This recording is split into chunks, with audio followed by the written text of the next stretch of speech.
Hello everyone, Minute Plus Meditation here. It's Friday, June the 7th, and it's the beautiful solemnity of the Sacred Heart of Jesus. This is actually my liturgical feast for ordination. But in 1987, the Sacred Heart of Jesus fell actually on June the 26th. That's how much it vacillates or changes with the years. My actual anniversary is on June the 26th.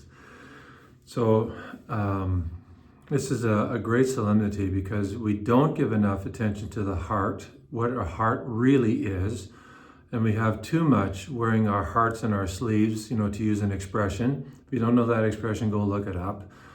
And misformed heart, twisted hearts, hardened hearts, unforgiving hearts, and so on. So the Sacred Heart of Jesus is really, really important. It's always been important, but perhaps even more so in our time.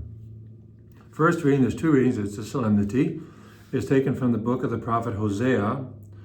Hear the word of the Lord, O people. When Israel was a child, I loved him, and out of Egypt I have called my son. See, which is a beautiful prophecy. The more I called them, the more they went from me. Yet it was I who took Ephraim to walk. I took them up in my arms, but they did not know that I healed them. I led them with cords of human kindness, with bands of love.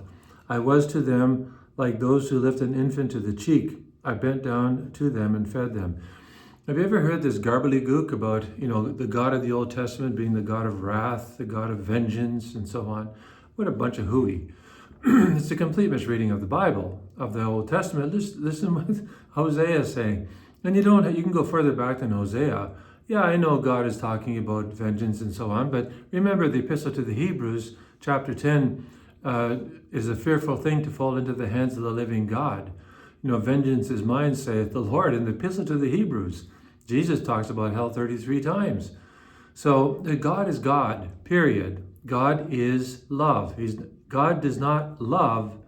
He does, but that's not what God is. God is love. Right? So when we experience the vengeance of God, it's not that God changes towards us. God doesn't change. He's immutable, infinite. He's immutable.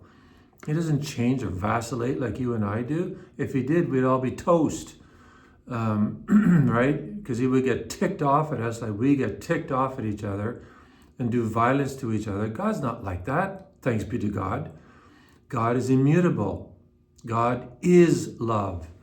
All right, so this is a classic example of how God is affectionate. He's a true father. I loved him out of Egypt. I loved him, and out of Egypt I called my son. My son is the whole people, of course, because the whole people are given the opportunity to have the dignity of the firstborn son, which means to inherit, to be the heir apparent. So it's a title of dignity. It applies to men and women. Hope you get that by now.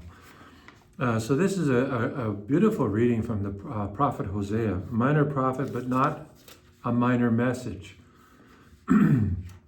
Okay, so much more, but I'll leave it at that. Second reading is taken from the Epistle of St. Paul to the Ephesians. Although I am the very least of all the saints, this grace given to me brings to bring to the Gentiles the news of the boundless riches of Christ, and to make everyone see what is the plan of the mystery hidden for ages in God, who created all things, so that through the church the wisdom of God in its riches, in its rich variety might be made known to the rulers and authorities in the heavenly places. Now, again, for you and I, we kind of take this for granted, but this was when the Jews are hearing this for the first time, they didn't take it for granted. It had to be revealed by God, to Paul personally, by Christ, because Paul couldn't sort of comprehend this. What is the plan of the mystery hidden for ages in God, who created all things, so that through the church the wisdom of God in its rich variety might be made known to the rulers and authorities in the heavenly places. What does that mean? Well, it means that the Gentiles are to be reunited with the Jewish people because we are all God's children.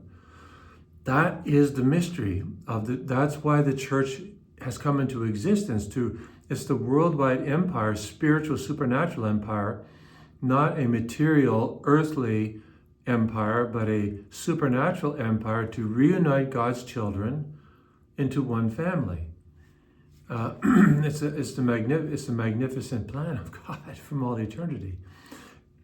And just think what he says here. In its rich variety might now be made known to the rulers and authorities in the heavenly places. Well, who is that? That's the angels. The angels are amazed at this.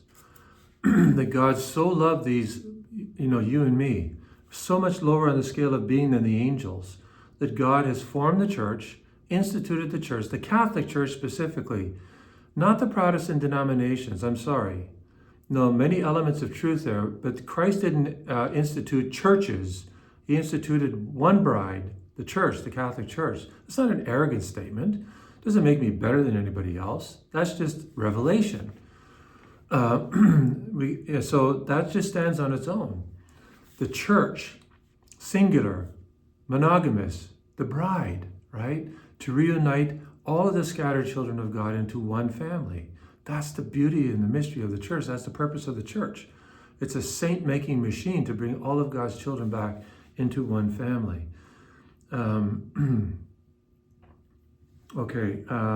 So much more, but I'll have to leave it at that. Okay, so over to the Gospel, John chapter 19. It's the Sacred Heart of Jesus. So Jesus is on the cross. He's just died. It's the Sabbath. Was a day of great solemnity. Then the soldiers came and broke the legs of the first and of the other. But Jesus was already dead. They did not break his legs, because not one of his bones shall be broken, so said the prophecy. Instead, one of the soldiers pierced his side with a spear, and at once blood and water came out. So, blood and water, this is really the baptism and Eucharist. The fathers of the church always understood this to mean the baptism, the water, the blood, the Holy Eucharist.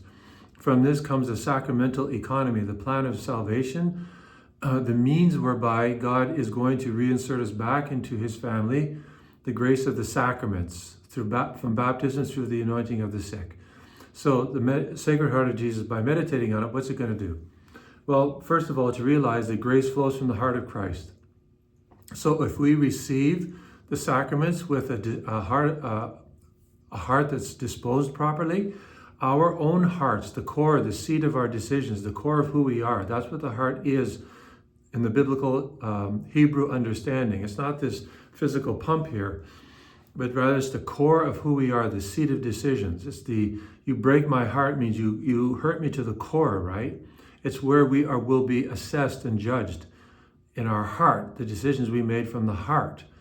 So we need to receive the sacraments and ask Christ to transform our hearts and help us to be virtuous so that we can grow in the life of Christ, so that our own hearts can be transformed. We can learn to forgive. We can learn to be clean of heart and so on. So important. There's so much more to say, but I'll have to leave it at that. May you have a joy-filled solemnity of the Sacred Heart of Jesus. Sacred Heart of Jesus, make my heart like unto thine. God bless you.